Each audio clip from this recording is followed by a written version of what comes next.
ሰላም ቤተሰቦቼ እንዴት ናችሁልኝ? እኔ ያለው ፈጣሪ የተመሰገነ ይሁን። በያላችሁበት ሰላማችሁ በዝት ትርፍርፍ ይበልልኝ።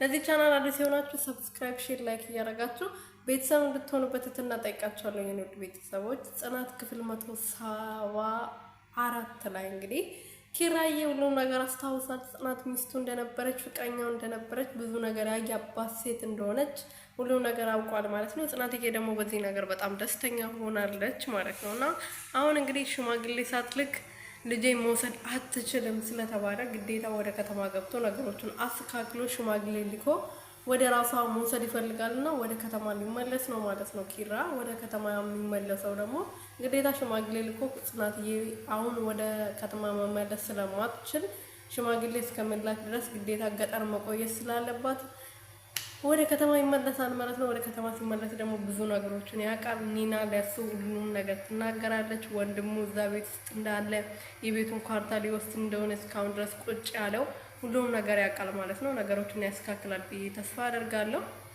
በዛ ላይ ደግሞ ጽናት በጣም ደስ ብሏታል። ከዚህ በኋላ ፈጣሪው እስከዛሬ ያማርኩ ነገር በጣም ይቅርታ ብላ እንግዲህ ፈጣሪዋ ስትማጸን ነበረ እና ምክንያቱም ብዙ ጊዜ አማራዋለች። አምላክ ለምንድን ነው ይሄናል የምትፈትነኝ ብላ ብዙ ጊዜ አልቅሳበታለች። አሁን ደግሞ ሁሉም ነገር ለበጎ ነው።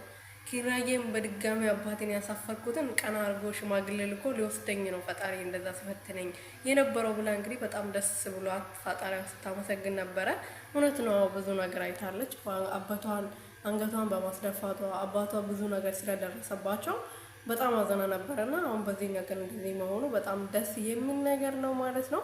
እና እንግዲህ ሰንዬ የኔ ቆንጆ እስካሁን ድረስ ታግታለች፣ ግን ከልጁ ፍቅር ያዛት ይመስለኛል። እንግዲህ የምታየው አስተያየት ምናምን አይ ላቭ ዩ ምጭት ነው ማለት ነው። ለማንኛውም ቤተሰቦችዬ ሰንዬም ትፈታለች ብዬ ተስፋ አደርጋለሁ። ድራማው ተንዛዝተዋል ያልቃል ብዬ ሽማግሌ ከተላከ ጽናት ከገባት በኋላ አንድ ላይ መኖር ከጀመሩ በኋላ ድራማው የሚያልቅ ይመስለኛል። አሁን ማለቂያው እየተቃረበ ይመስለኛል። በዛ ላይ ደግሞ አዲስ ተከታታይ ድራማ ይዘን እንመጣለን በአዲስ ቻናል ብለዋል። ስለዚህ ድራማውን ይዞ ከመጡ በኋላ ከዚህ የሚያቋርጡ ነው የሚመስለኝ።